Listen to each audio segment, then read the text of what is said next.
Hey, how you doing, everybody? Here we are. Goodbye, Thunder Island. That was by Jay Ferguson there. Bet you didn't know that. Jay Ferguson wrote the song Thunder Island. I didn't know that. And all of a sudden, there it is.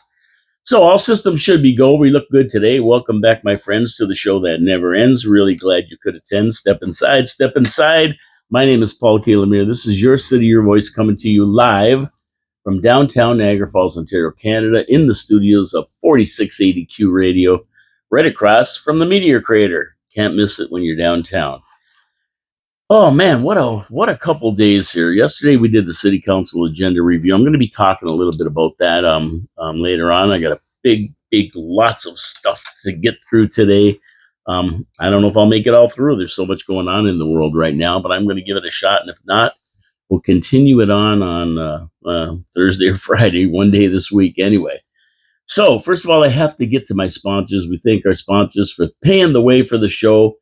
And you know what? I'm going to adjust this camera just a little bit. I don't like the way it's sitting. There you go. Yeah, that's better. And did you notice the difference? I don't know. Maybe I'm just a little bit OCD sometimes. But my sponsors, Wild Bill's Auto Repair and Body Shop, Hamilton Glowstone Lighting, and Victoria Avenue Pizza. So let's start with Wild Bill's. I mean, you can't beat this thing. Wild Bill, Ken Hunter, of course, he owns Wild Bill's, named in honor of his father, Bill Hunter. Well, he knows one thing that maybe we don't. That cars tend to break down when you don't want them to. So what's he do? He gets to the end of the summer and he offers a free end of summer inspection. That's right. You take your car to Wild Bill's, make an appointment, of course, right? Because he's going to be busy. He looks at your brakes. He looks at your suspension. He looks at your tires. He does a computer scan of your car to make sure all systems are go. Checks your fluids, checks your lighting, takes your vehicle for a test drive to make sure there's no bumps and grinds and lumps. And then if there's anything wrong, he finds anything wrong, he fixes it for you. And that's called being proactive. That's right. Don't wait till your car breaks down and there's some major damage done. Get it done today. Let them check out your car before the winter gets here. You don't want breakdowns. And guess what? If you get in a fender bender or a major collision for that matter, take it to Ken. He's got a full body shop there. He's going to get your car in, fix it, get it out in showroom condition. You're going to be happy. He's going to be happy. I'm going to be happy. Your car's going to be happy. Make everybody happy. Go see Ken at Wild Bill's Auto Repair and Body Shop, Oakwood Drive, right next to the Kia dealership.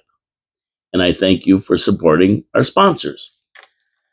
Okay, let's get right into it here. Well, we made it to October 1st. Today's October 1st. Today, the minimum wage goes up. There's a lot of things going on today, but we are in yin-yang territory here, folks. We made it, but we may not like October. It might not be a great month. There's an ominous feeling that I've had for a long time. Something big is going down. It's going to happen this month. There are just too many concerning situations happening in the world right now to ignore it. You can't ignore it. There's too much going on. They call it an October surprise. I'll talk about that later. But for now, what can you do? There's nothing we can do. It's not in our control. All you can do is enjoy the nice weather for October. It's beautiful out there for an October day. It's not raining. It's not cold. And get ready for Thanksgiving. And believe me, if there's a time to give thanks, it's now. Pray for this world, man. It needs it. And yeah, it's very precarious out there. We're on edge. I'll talk about that a little bit later. But minimum wage, like I said, goes up today, $17.20 an hour. So does the price of everything you buy. You know it, right? It's not guaranteed it's going to go up by the end of the month, but you'll probably see price increases on all goods. Businesses will not just absorb this increase. Went from $16.55 to $17.20. They're not going to absorb this. They have higher expenses now, and the taxes are coming up, property taxes, and the price of goods is going up. And there's a couple of factors in the world right now that are going on that is going to even make the price of goods go up higher if we don't get things resolved. So businesses, They can't raise their prices. They can only raise their prices so far before people just say, I can't afford it. I got to quit buying. So what's a ripple effect from this minimum wage increase? There's no doubt about it. And there's no way to get around it. It's a never ending, vicious circle that erodes any increased payments as the purchasing power of every dollar declines because of rising prices on everything. So that 1720 raise that everybody's getting, they're going like this. Oh boy, I get a big raise. You know what? That money is going to be eaten up by inflation. Things are going to go up in price. So your purchasing power probably is less than the 1655 you were getting. And I mean, if employers can't afford the raise and cannot up prices to cover it, what they're going to do is they're going to reduce hours for workers. So in actuality, hours you were getting at 1655 are reduced, so 1720 or 1720 won't even make up the difference. And if a small restaurant owner can't make 35,000 a year, putting in 15-hour days to run a restaurant and all the responsibility of it and all the immense overhead they have, they might as well shut the doors and go sling coffee at Tim Hortons for $17.20 an hour and make $35,000 a year with no headaches. That's what it's coming down to, like the margins are razor thin at restaurants. They're struggling. And you're going to see more and more closing their doors. And the big chains will be able to keep in because they just have so many stores, they make so much money. But the individual business owners, these small little restaurants and that, I mean, it's getting tougher and tougher. And every time there's one of these raises, I mean, everybody thinks minimum wage raises are great. And if that's the case, if they work so well for the economy, why not just increase them to $25 or $30 an hour and have everybody making 50 or 60,000 a year? If they work so well, the reason is because they don't work. They don't work. It's short term, and eventually you fall behind the eight ball even more. So yeah. But the guys I feel sorry for are the ones on fixed incomes. They don't get raises of 4 to 5% a year on their pensions. They're more and more in the jackpot as the prices climb.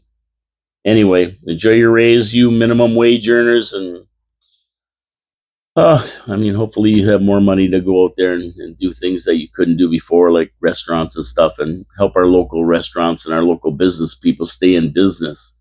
Because eventually we're going to lose them all if this doesn't stop with city taxes and regional taxes and provincial taxes and federal taxes, carbon taxes, this tax, that tax. It's all a tax. Now, I want to talk about Facebook for a minute. Because Facebook is a funny thing. And I was this one guy was giving me a lot of static. His name is Johnny Roy from Chippewa, I think. I'm not sure. Now, he's actually a pretty good guy. I like the guy. But he doesn't like my show because I talk about Trump. Right? There's Jack. There's Quags out there going to have lunch with his buddies. Probably after golfing. They golf on Tuesdays. Paul Vickery, are you listening? Yeah. And so Johnny Roy didn't like it because I talk about Trump. And I'm a big Trump guy. I like Trump. So I'm talking good about him. And I'm not talking that great about Skamala. So, he posted a couple cartoon-like memes about Trump on the page while he's admonishing me. There's Monge with him. See, they're going for lunch, these guys. He admonished me for political comment on the same page that he's doing these memes about Trump, right? So it's pretty ironic. But he has to understand. People have to understand. My show is commentary. I'm not a reporter. I leave reporting to the pros like Ray Spiteri, Allison Langley, Johnny Law, Bill Sawchuk. So I can have biases. I can have favorites if I want. I'm not a reporter. I don't have to remain neutral. And there's no onus on me to remain neutral. So when I comment, and people get mad at me, I just take it with a grain. I mean, everybody's got an opinion. And I appreciate Johnny Roy's comments. I want to call him Johnny Waugh because I'm so used to Patrick Waugh from the Habs. Because he's involved. And this is what I like to see. So, guys like Johnny and the other gentleman there who was giving it to me, I like it because they're involved. They're taking me to task. They're paying attention. And, I think maybe he's got a little case of TDS. Um, um, I can't say that I get upset about it or anything because I love it. It's what feeds me. I want people to have opinions. I want them to take me to task and leave comments so I can talk about it and we can discuss it because that's where all the good stuff comes from, open discussion, right? He likes Kamala, and I'm sure he doesn't like her as much as he hates Trump. He wouldn't vote for her because he likes her and her policies because she has none. But they hate Trump, and I see this day after day. But at the end of the day, Johnny doesn't have to get too upset. He's Canadian. He doesn't have a vote anyway. He doesn't have a say in the U.S. election. Neither do I, for that matter. I look at it pragmatically on the level of like whatever happens in the United States is going to affect Canada big time. That's why I even talk about it in the first place, right? And so it's important that they get it right in the United States, and then when it's our turn in the next year or so, we get it right in Canada to try to straighten this country out. But you know what? The dog wags the tail never wags the dog. And the U.S., their policies affect Canada greatly. And we'll talk about that a little bit later, what's going on there right now. So it's important that they get it right. And I just would never vote for somebody who never got a vote in her life, has no policies, has been jumping and flip flopping on everything, can't put a sentence together. She can't answer. Says, I come from a middle class family. To me, this is ridiculous. And she's not qualified to be president. And it's going to be a nightmare if she gets in. The last 4 years with her and Biden in there have been a nightmare. But Johnny, I do appreciate your interaction, and I take note of it, and I thank you for it. And I wish more people were like Johnny Roy. They would get involved, whether it's yelling and screaming at me, or giving me the gears or whatever, not liking what I say. They're paying attention. They're involved. That's what we need in this country. And in this city, 27% of the people went out to vote. That's not enough. It's not enough. We have to have more interest, more people involved. And that's why I like it when people comment and they get involved in the conversation. And the more Johnny Roy's, the better. Share my thing, Johnny Roy. Share my videos. Get other people to subscribe. We need more people like you, not less. Not less. We don't want to suppress your opinion. That's what the First Amendment in the United States is all about. I don't know what it's called in Canada, maybe the rights of freedom of speech. I don't even know in Canada. Anyway, guess what? If you're looking for something to do on Wednesday, October 9th, consider this. At 4 p.m.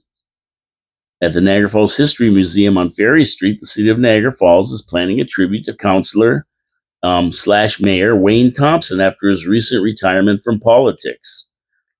The 2-hour affair will honor Thompson for his years of service to the city. Like I say, I can't remember a time when there wasn't a Wayne Thompson on city council.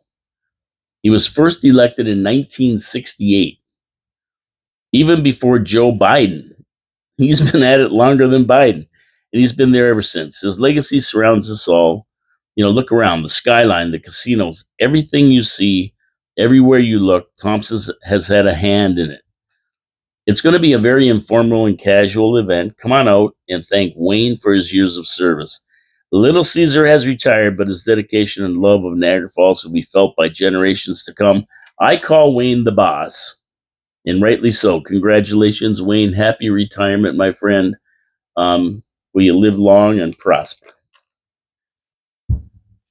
So let's start out again on the city council agenda here. There's one particular item that I have to talk more about, and that's item 8.1, snow removal from city sidewalks. Now, the one question I have, and John Ringo Beam and I had a great discussion about this morning, is, are sidewalks residential or city property?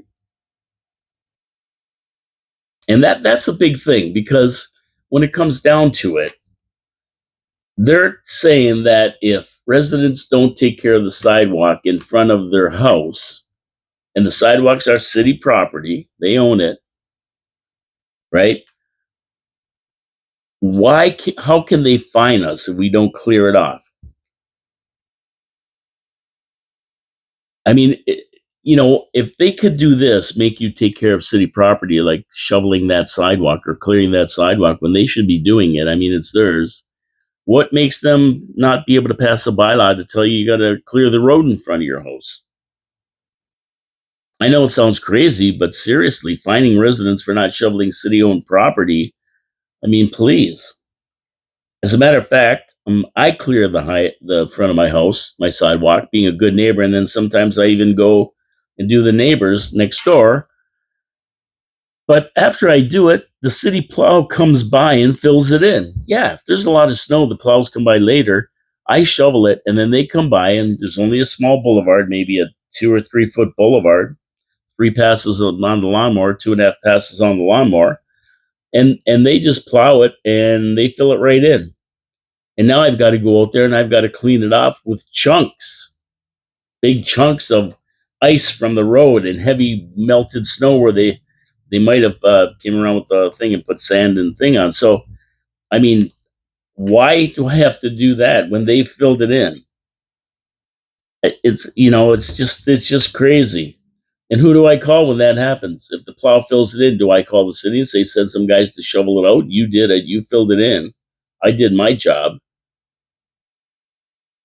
Do taxpayers get a tax rebate for keeping their sidewalk clean? I mean, if you send a city worker down there, he get paid. Why shouldn't residents get paid to clean it off? I mean, it's just one of those questions, and I don't even know the legality of it. And this is what John Ringo Beam was talking to me about. He said, I don't even know if it's legal for the municipality to fine you for not cleaning off the sidewalk. And I go, well, John, there is precedent for this. And I'll tell you what it is. The precedent is that you cut your lawn to city property, you cut city property, and you cut your boulevard, which is also city property, right? So if you didn't cut their part of your property, like in our neighborhood, it goes from the middle of the road to 20 feet into the property line, right? And that's where their property is. That's where your property starts and the city property ends. But I mean, if you don't cut that part of the lawn and it grew to be like, 8 feet tall, you'd be getting a notice from City Hall. The bylaw guy would come by. You'd probably be getting a fine or something. And if you didn't cut it, they'd come and cut it and then charge you. So that's a precedent. Pass a bylaw. If you don't clean the sidewalk, they can fine you. I mean, so there is precedent for this. And I don't know. I can't imagine that somebody hasn't tested this in court. I can't see the city winning this when it's their property. They should take care of it. But everybody just does it.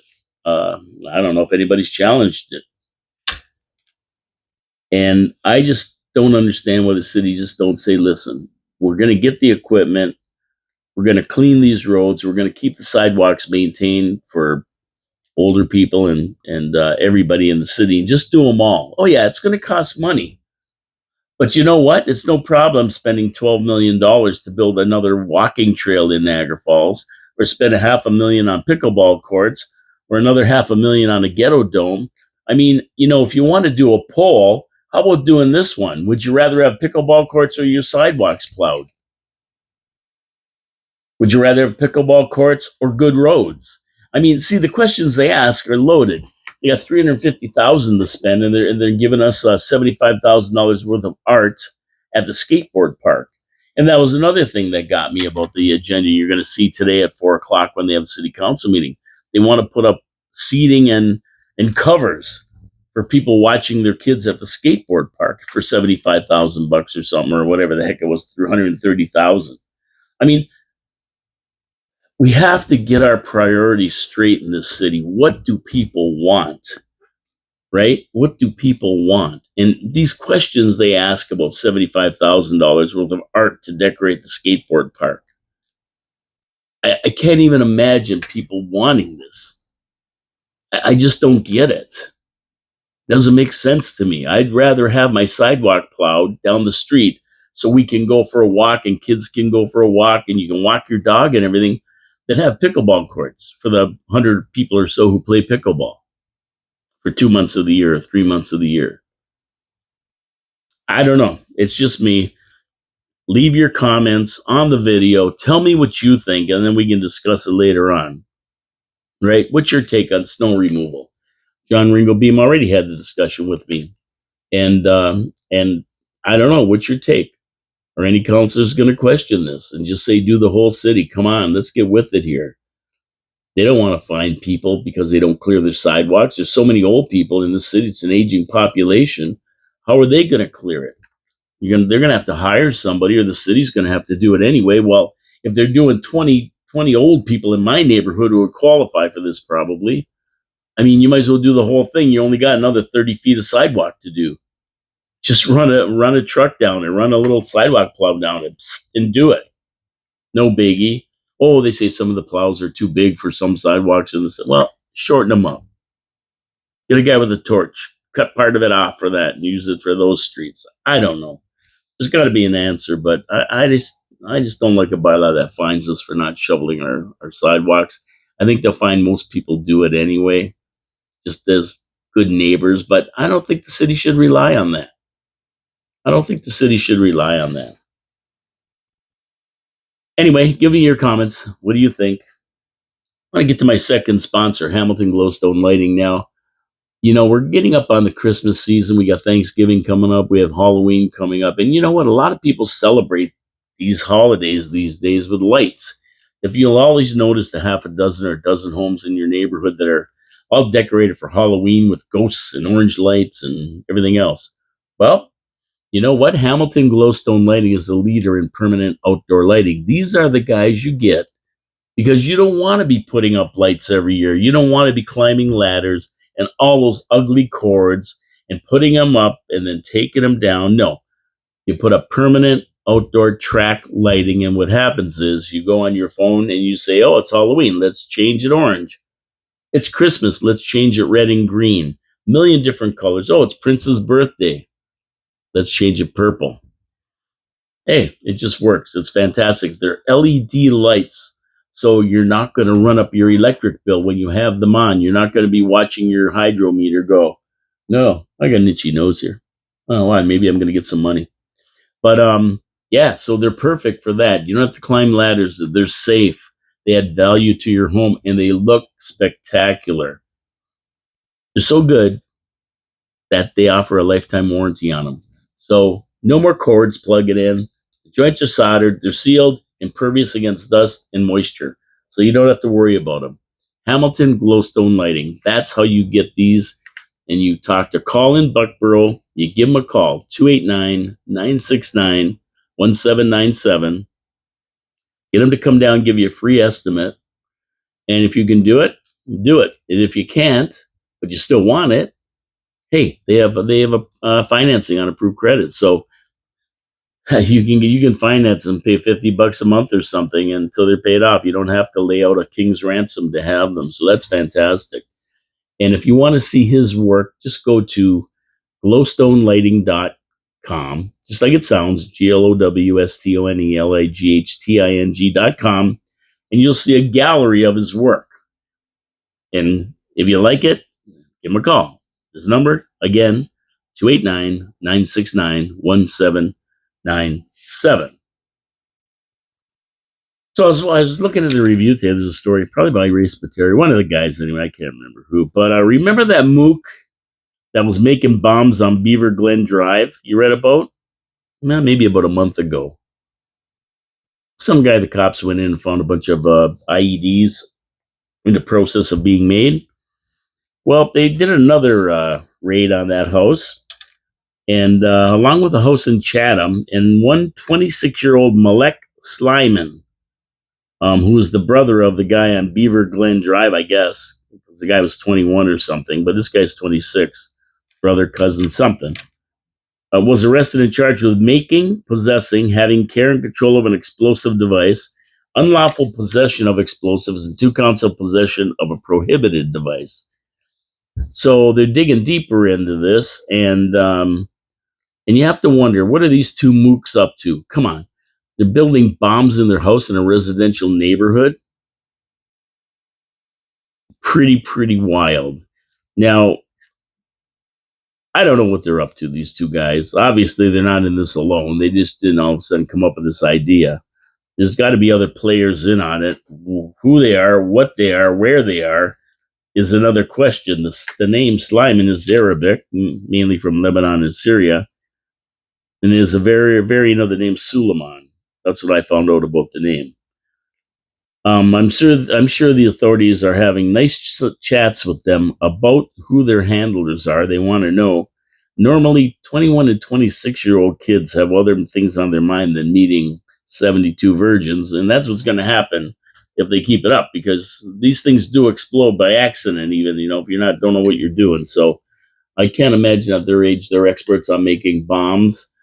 Maybe I'm wrong, but somebody's got to know something. And if you know something, say something. This is dangerous. There's good people who live in that neighborhood. And I'm sure their parents are good people. I don't know if they encourage them to do that. I mean, make bombs. I can't imagine they did. But at the end of the day, maybe they did. I don't know. But they got to find out. They got to find out who's behind it. We got to clean this out. These guys got to be deported or thrown in jail if they're Canadians. I don't know what they are. But either way, something's got to be done. You can't let these guys who build bombs just be hanging around residential neighborhoods. This is a big deal, folks. And you ask anybody who lives in that neighborhood if they're a little bit fearful now. What the hell's going on? I'll bet you they are. Over to provincial government here for a minute. Doug Ford. He is suggesting a tunnel be built under the 401 to carry traffic, because there's too much traffic on the roads, and they just can't handle the traffic. The 401's on 25, 30, 40, 50 lanes, and it still can't handle the traffic. They need another highway. But the problem is there's not a lot of room to widen the 401 anymore. And definitely in some places, you're going to get the environmental people yelling and screaming about farmland. So the natural thing is to do the big dig like they did in Boston. Just go right under the old highway and run traffic under that. And that's what Doug Ford is saying.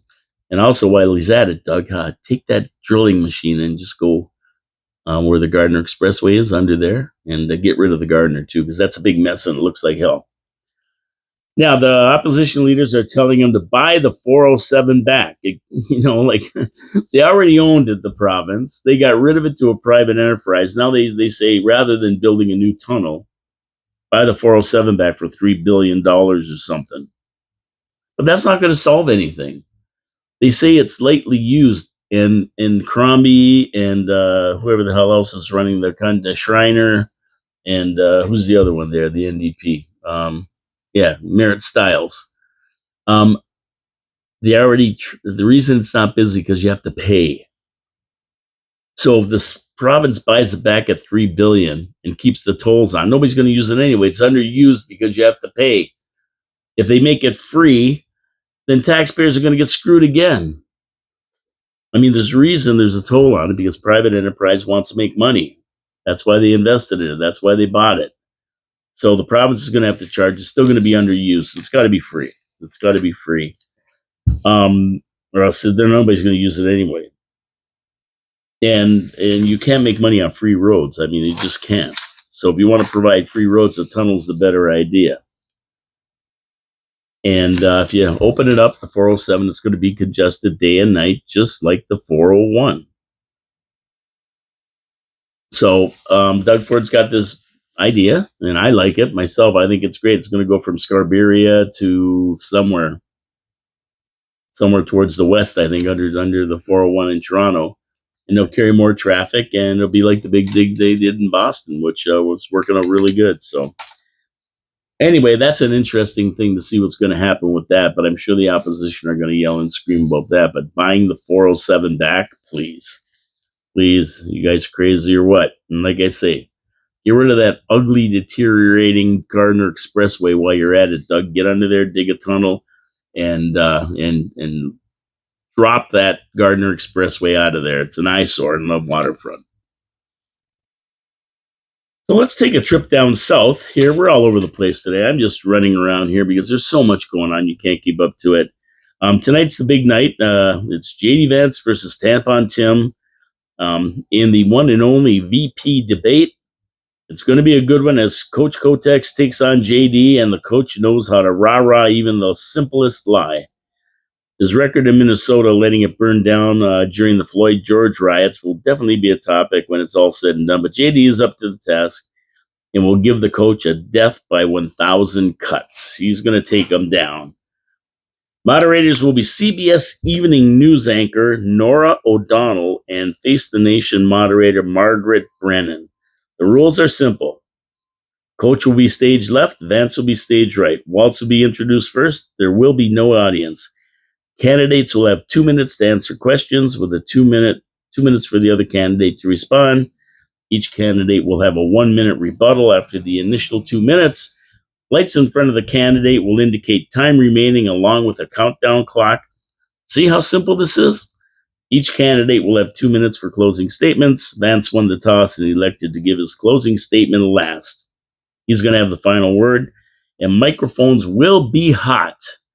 They're not turning them off like the two debates Trump had against Biden, who was going to be president, and then the would-be anointed Queen Skamala. Microphones will be hot, but CBS reserves the right to mute the candidates if they deem necessary. So anybody gets carried away, they can mute it if they want. Pretty odd, but now, candidates will not receive any questions in advance and are not allowed to have props or pre-written notes on the stage. They will have a pen, paper, and water bottle. That's it. The debate starts live at 9 p.m. and will run for 90 minutes tonight on probably most American channels, but CBS is sponsoring it, so they're the guys. Now, over to the Trump train. His train keeps rolling along, and the Democrats are in panic mode right now as Kamala continues her vapid campaign of hide and seek. And when she does appear, she says absolutely nothing. And her incompetence is showing through each "I grew up in a middle-class family" response to questions she can't answer. If Trump can stay alive, he's going to win. There are a lot of people trying to knock him off right now. The reports are that there's 9 hand-launched surface-to-air missiles were brought into the country through the New Mexico border and have made it across the border and have been acquired by 3 hit squads that are going to take down Trump Force One at some point. That's what they're saying in the intelligence reports.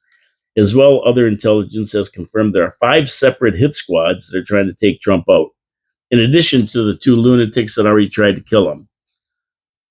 Has anybody ever seen anything like this in politics, in American politics even? I mean, this has to go back to the early days of the Revolution and Civil War, where this kind of thing was a day-to-day way of life for those that were treasonous. The difference is there are factions that are willing to accept collateral damage as a byproduct of removing some political figure from office the hard way. And they're wandering around the U.S. via open border policies that have been advanced by the Biden administration, encouraged by them. The U.S., no matter what people think, is not unreachable on the other side of the pond any longer. The mainland is a 12-minute rocket ride, a huge target that was unreachable 70 years ago, but it's a short haul for loaded ICBM missiles, intercontinental ballistic missiles, and there's nothing we can do about it except hope the American systems are more advanced than the enemy systems. And maybe Space Force technology could take them out. I mean, if Biden can stay awake and his VP can figure it all out in time, we may not have a problem with that. But very scary moments on the earth right now, in North America especially, as the axis of evil decides they're going to do something. We just saw that. We just saw that this morning. If you're watching the news, Iran is going to launch ballistic missiles against Israel. They've said it, and it could happen anytime. It could be happening right now. When I left, they were threatening. They hadn't done it yet, but it was imminent according to intelligence sources around the world. and they were just waiting. Now Israel is still bombing the Hezbollah in southern Lebanon, Beirut, and that. And now we're waiting for Iran to make a move. So Israel is surrounded on four sides: Hezbollah to the north, Hamas to the east, the Houthis to the south, and of course now Iran to the east. And they have promised to get Israel for the death of Haniyeh and other people, and they do fund Hezbollah and Houthis and Hamas and other terrorist entities in the region.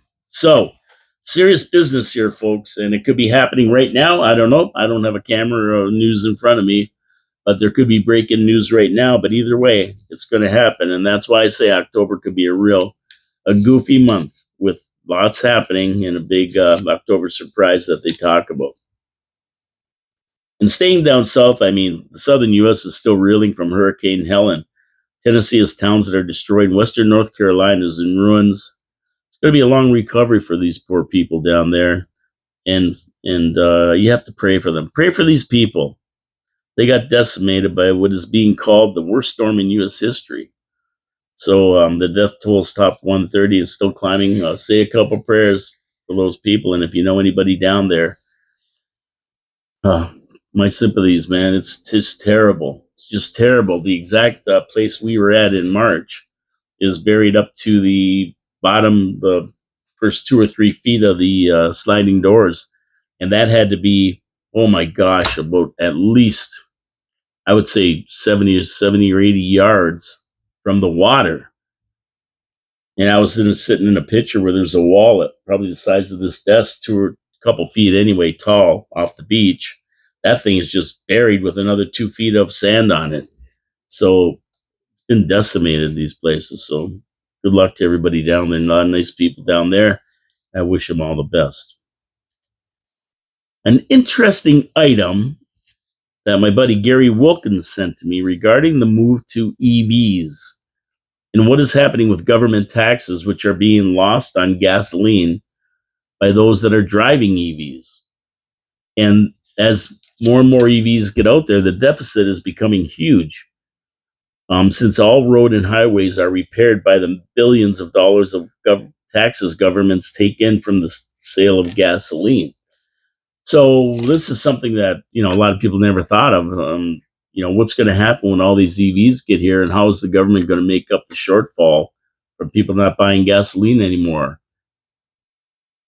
So the problem is that these EVs are using the same roads we are, but they're not paying taxes that we are when we buy gas. So we're subsidizing them at this point. So it's going to be hard without any money for the governments to keep the infrastructure repaired and efficient, and keep them efficient. And it's going to become a major problem. And they've got to do something about it. So all you EV drivers that are laughing right now because you don't have to buy gas, you just charge them up for a little bit. Well, your day is coming. The government's not going to let this go. And basically, EVs are heavier because the battery packs are heavier. So there's a lot of infrastructure that has to be looked at as well. I mean, more heavy cars on the roads mean different kind of asphalt to be used, not so much on highways because we have trucks that are heavy, but on, city streets for sure. And also on highways and roads, barriers. The barriers are constructed and made to stop a car that is a certain weight. And most cars are light today for fuel economy and to meet EPA demands. Well, as you get these heavier cars, because of these giant sized batteries, the size of this desk, basically it's going to cost, these things aren't going to hold them. When they hit them, they're going to go right through them. So they're going to have to be beefed up, and that's going to cost money. So there's a lot of things that you really can't take into account right away. But as more and more EVs get sold, then we're going to see these problems pop up. Not to mention that emergency crews have to be trained to deal with high voltage electric vehicles in accidents. I mean, if they get in there with the jaws of life and hit something that's electrified, they're going to get killed. They're going to get zapped. So firefighters have to be trained not only in extraction and dealing with these vehicles, but fires in them. And you can't put out an electrical fire with water. So they got to have these special foams in that to use to put them out. And we're seeing right what happens when water gets involved with electricity in Florida. These Teslas that were parked in cars that got flooded, in garages that got flooded, are just catching on fire. It's shorting everything out, and they're just catching on fire now. A lot of things you don't think about when you build these things, but it happens. Now, the EPA has worked to make gasoline cars more efficient over the years, lighter and cleaner. And companies are using modern materials to keep the weight down to meet the standards. Um, and they say the EVs don't pollute, but that's a lie. We know that they pollute bad, worse than gasoline cars. And they can be any weight. I mean, it doesn't matter because the batteries are driving these things like crazy. So it's going to be crazy. And it's forced the government to take a look at EV drivers and owners and making up some kind of a tax to make up the shortfall of gasoline sales going down.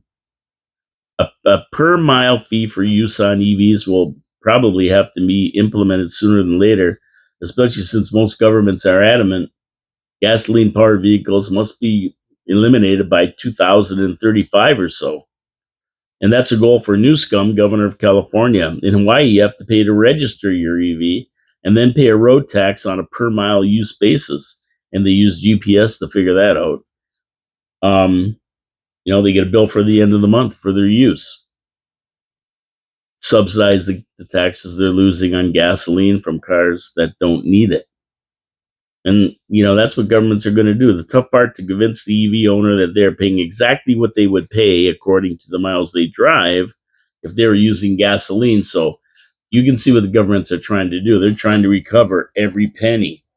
So when they get a bill, the EV guys are going, well, how do I know if this is right? Well, the government's going to have to figure that one out. It's very complicated. But one that's going to come down the road, governments are losing money. And you know what happens when they lose money? Either they make us subsidize it, the taxpayers, or they tax the people who are using service. They're using the roads and not paying. Time for my third sponsor, and that's Pete's Pizza on Victoria Avenue. Now, if you're looking for a great pizza, give Pete's Pizza on Victoria Avenue a try. And, I was talking to Mike, the owner. He worked at an Italian restaurant for 15 years. And Pete's Pizza is a franchise. I don't know if you know this. It's a franchise that started in St. Catharines by the Mancini family, Reno Mancini, good guy, I know him. And they used their family recipes when they started for crust, how to make the dough, how to make the sauce. And there's some franchises around the Niagara region. It's not really a big franchise, but there are different stores. And Mike on Victoria Avenue is one of them. Now, he uses their recipes for the sauce and the dough. And from his experience, he knows how to blend the cheese and the sauce in the right ratios on the pizza. And he doesn't use cheap old mozzarella. He uses the Saputo good stuff. And he also mixes it with brick cheese to give it that nice stretch and flavor. Now, Pete's Pizza has combos, wings and pizza specials. They have weekly specials. And until the end of the year to celebrate the 40th anniversary, they're offering 2 medium pizzas with 3 items for $25. Now, you can't beat that. That's a great price for 2 medium pizzas with 3 items on each. And that sale runs to the end of the year. That promotion runs to the end of the year. That's when their 40th anniversary ends. They're going to go into 41. Now, Mike also decided that he wanted to serve your clients better. So what he's done is he's expanded his hours, his open hours, Sunday to Thursday till midnight and till 2 a.m. on Friday and Saturday for you late night munchers on the weekend. You can't beat that. You got to go see Mike at Pete's Pizza on Victoria Avenue. Give him a call, 905-374-2222, or order online at petespizzavictoria.ca, and you can place your order online. Give him a call today. Your pizza awaits you. And tell him Paul, the pizza guy, the guy who loves pizza, told you to call him. Yeah, support our local sponsors and our local businesses. Okay, so our other sponsors. So now we're going to go down to Chicago. I mean, it seems like there's a lot going on in the States right now, but there's big problems in Chicago. Trenta Agua, the Venezuelan gang that Biden Harris has allowed to move into the U.S. via the southern border, has moved in to take over the city of Chicago. And the Chicago gangbangers are not happy, preparing for war, claiming the city is going to go up in flames. This is not good. And we've seen this group, Tren de Agua, take over smaller towns like Aurora. And there's a bunch of small towns they've taken over in Idaho and Utah and Aurora. They're in 100 different cities, this gang. And they're slowly taking over with violence, of course. And then, it's all about drugs and that kind of thing. And Chicago already has massive problems with gangs. There are more killings in Chicago because of gang violence than any other city in the USA. And don't think Tren de Agua will stop in Chicago. They're already represented in 100 American cities and ready to take over the top 10 most dangerous cities in the U.S. as the de facto owner of criminals' activities like drug dealing and everything else. And they lean on their Venezuelan people with extortion and that kind of thing. And I mean, 4 years of open borders and amnesty, this is what it brings you, the worst of the worst being let out of countries willingly and shipping them to America. And of course, don't think it doesn't affect Canada because they are north of the 49th border too. You just haven't heard of them yet, but they're coming and it's reaching into our big cities and will become a factor very soon. Experts agree that the summer of 2025 is going to be a very explosive summer. Black gangs against Venezuelan gangs for control. It could get really ugly really fast. What's going to happen? Well, these guys, they have to be deported. They're criminals. I mean, they're here illegally in the United States anyway, and probably in Canada. And somebody's got to close that border and deport all these guys. Now, I don't know if a candidate that said they're going. Oh yeah, I do. I know a candidate that said they're going to do that, and that's what has to happen. Seriously, folks, this isn't a joke. I mean, we're seeing the effects of gang violence right around here. These shootings and stabbings and invasions, home invasions, and that kind of thing. That isn't us. That's these gangs that come in, and the police know who they are, but they're powerless to stop them. Until our government gets serious about crime and serious about deporting these people and getting them right the hell out of this country, this is what's going to happen. Crime's going to go up. There's an easy solution for crime. Make the penalties stiff and with zero tolerance. I mean, you steal a car, you get caught and proven to be guilty, you go 25 years. That's it. No fooling around. You get caught doing any kind of gang stuff with guns and drugs and stuff, you go to jail for 25 years minimum, no parole, or you get deported if you're not legally in the country. And everybody says, well, you're against immigrants, it's racist, blah blah blah. But you know what? The bottom line is nobody's racist. They want a safe country. They want safe streets. They want to be able to go out and enjoy themselves without getting mugged and shot and their car hijacked. It's not about racism. It's about the people doing it happen to be from certain places. And if they're from Canada, they're Canadians, then they get the same sentence, 25 years. They can't deport them, but they get 25 years. Make the sentences fit the crime and get them off the streets.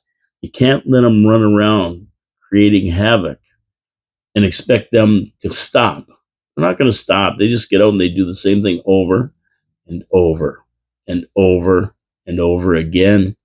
And they give them their $25 bail. Or they tell them, I'm going to be good boy now. And they let them out and they're back on the street doing the same thing.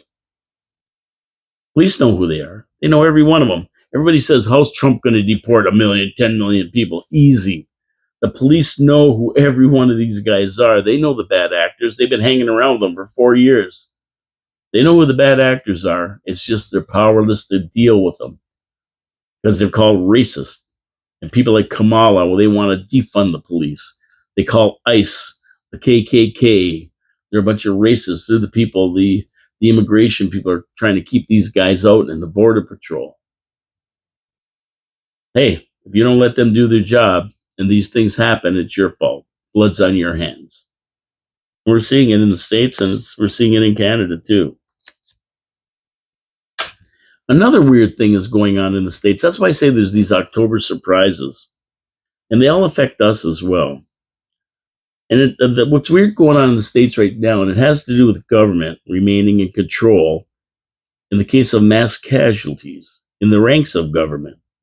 In other words, what happens if 100 Congress people in Congress, in the House, get wiped out in a mass attack on the Capitol? Funny question to ask, isn't it? Especially like with under 40 days to the next election.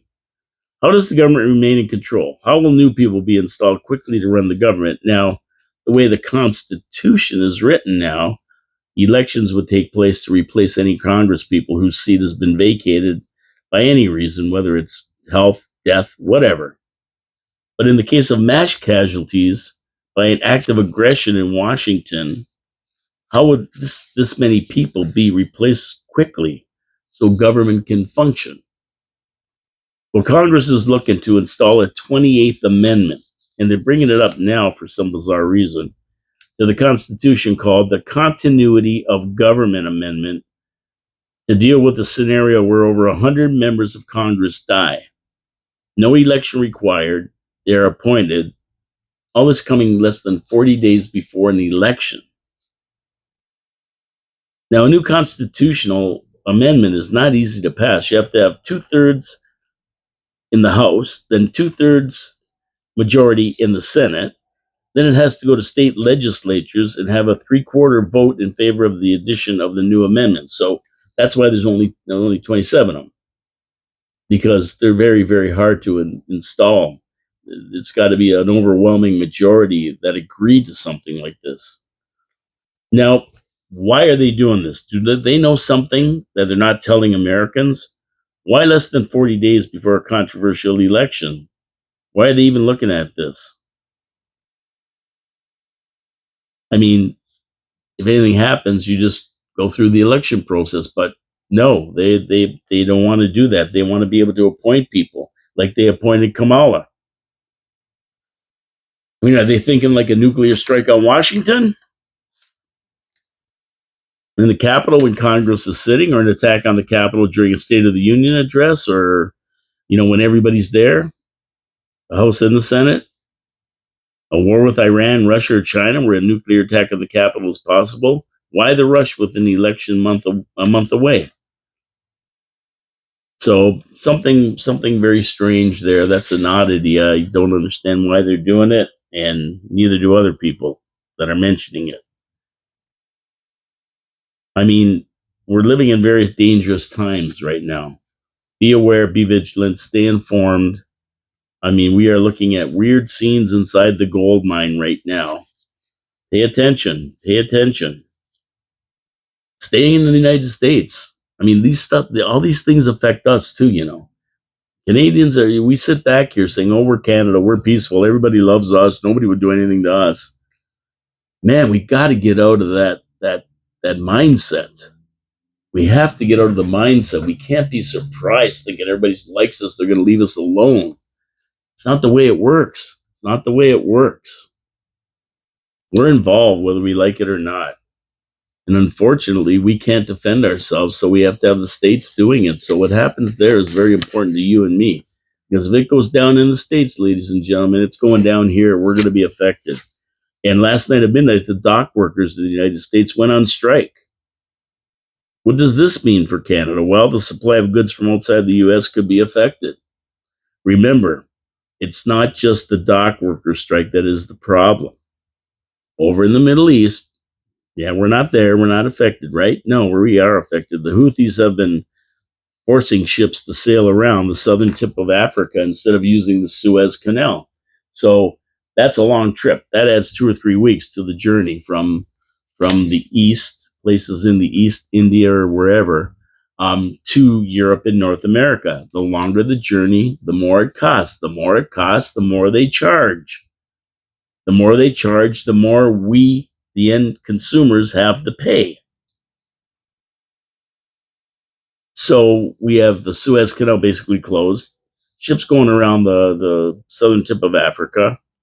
prolonged dock workers strike in the U.S. and the supply chain issues are going to come to the forefront. And once it gets shut down, just like CNN, remember they shut down CNN on us for 2 or 3 weeks, and finally the government said go back to work. And when they did, it took a week or two just to get everything rolling again. You had thousands, hundreds of thousands, millions of railway cars sitting there that have to be moved now that were sitting there for 2 or 3 weeks. It takes a while to get the machine going again. It doesn't just start up the day that they decide they're not going to be on strike or are ordered back to work. So it's a big deal if the strike is a long one in the States. And it just started last night at midnight. And I'm going to say, get ready for higher prices. There's going to be goods that might even be short. I don't know. We may even have some shortages because these big containers, these big ships that have thousands of containers on them, they won't be offloaded if the dock workers are on strike. If they're not offloaded, they sit there. If they sit there, they pile up because there's more ships coming. And then it's weeks and months, depending on how long the strike is, to get all these things unloaded and get the product to market. So it's crazy. It's crazy what's going on in the world right now. It's not fun. It's not funny, and it isn't going to get any better in the near future. So when I get home, I got to watch the TV and see what's going on over in the Middle East because it's getting to be a real powder keg. And I'm going to tell you, we are witnessing history here. For all of you who don't like to watch, and I'm not watching that crap, we're witnessing history here. Everything we've been seeing for the last 4 years is historic. The changes that have come to be, we are witnessing history much like our parents did in the 1930s and 40s. They witnessed history, the rise and fall of Adolf Hitler. They saw this all happening, and they saw it develop and how it developed and what caused it to develop. And then at the end of the day, we saw the final results of it, World War II. I mean, they witnessed it as it was proceeding and getting to the point of a world war. They saw the roaring 20s and the dirty 30s and the Great Depression, and then the march towards war and the end of the war. As a matter of fact, they saw that too, a lot of them. So, unfortunately, our generation is the golden generation. We never had to go to war. Our parents had decent jobs. We really, all of us did. A lot of us, most of us, did grow up in a middle class type of family situation and had a lot of things that we want. And we had it pretty good, the golden generation. And I don't think that a lot of people can appreciate what our parents went through because we never went through it, which is legal. I mean, it's legal for us not to understand it, but it's happening again. And we're seeing it live in history. Pay attention. Pay attention. These are the stories you're going to be telling your kids. Your kids are going to be telling their kids. So in the Middle East, Israel's been hammering Hezbollah positions in southern Lebanon, killing over 7 high-ranking Hezbollah leaders. And last night they started a ground invasion of southern Lebanon. So it's escalated now to boots on the ground. And Hezbollah's been lobbing a lot of missiles into northern Israel, forcing over 85,000 Israelis to vacate the north until things are under control. They've been told to get the hell out of there. And over in Lebanon, they've been told to get the hell out of southern Lebanon too, because they're going to start lobbing missiles in to get these guys. And now they're on foot going in over the border. So, I mean, Israel is surrounded, fighting on 4 fronts, like I said. And at some point, Israel is going to have to do something big here, and Iran's going to have to do something big. It's going to turn into a major escalation with nobody. The U.S. is the big power. They're the ones that can deal with this and with diplomacy and try to end this, but not with the people they have there. Joe Biden's out of it. He don't even know where he is, and Kamala Harris just isn't fit to be able to do it. She can't do it. That's all there is to it. If they could, they would have done it 2 years ago. Or a year ago when all this started. They should have ended it 6 months, 8 months ago. But no, they can't. They just don't have the ability. They took all the sanctions off Iran. They gave them money. And after that, Iran went crazy. They couldn't control Putin. Harris went over there and met with him. And the next day he invaded the Ukraine. I mean, they just don't have it. They don't know how to do it. You need somebody who knows how to do this, running the show. So Israel's fighting, like I said, on 4 fronts, northeast, south, and west. And Iran's calling the shots. And now they're going to lob some ballistic missiles at Israel. And it could happen, and could be happening right now if you're watching. And I don't know, I'm not. When I get home, I'll put it on and see what's going on. So with that, I am going to end the show today. Tune in tomorrow for Habsolutely, All Habs, All Show. Straight Talk Thursday with Peter Dichter, and he's supposed to be bringing Ben Guyett into the show, which is going to be interesting. Ben is he runs the comedy club up in Burlington. What is it? Studio 54, Front 54, whatever it's called. And he's a real well-known guy around in entertainment circles, and an all-around good guy. I think I've met him once, maybe. Seemed like a really nice guy to me. Well, he's coming in. He's going to see what he thinks about some of this stuff. And Friday, I'm supposed to have Dr. Mike Lococo in, who's invented some new implant or something, and he wants to talk about it. No, I don't usually do shows like that. I'm not like that kind of a show, but it's going to be interesting. When he was talking to me, I said, wow, it's really neat, Dr. Mike. And, he's an older guy, right? He's probably closing in on 90. He's been a dentist in Niagara Falls for years. So interesting what he was telling me. And I'm going to do a little bit more research on it. And we'll see what Dr. Mike has to say. I know he can talk about it for hours, so it should be fun. I knew Dr. Mike from before. I knew him. He knew my family. He had his dentistry right downtown. He knew my family over on Park in St. Clair over here. So interesting when you talk to him. There's a lot of good old memories that he brings up, different people that we both know just from the old days, way back when. Anyway, thank you, everybody, for tuning in. Please support my sponsors, Wild Bill's Auto Repair and Body Shop, Hamilton Glowstone Lighting, and Pete's Pizza on Victoria Avenue. I thank them for supporting the show, and I always ask my listeners to go and support them for supporting the show.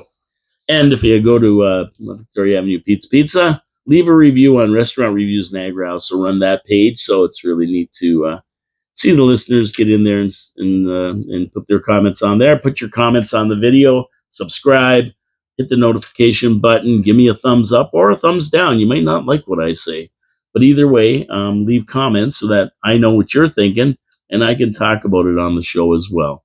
Have a great day, everybody. Thank you for tuning in. Support our sponsors. We'll see you tomorrow at noon. All Habs, all show. Habsolutely. Have a great day. We'll talk to you later.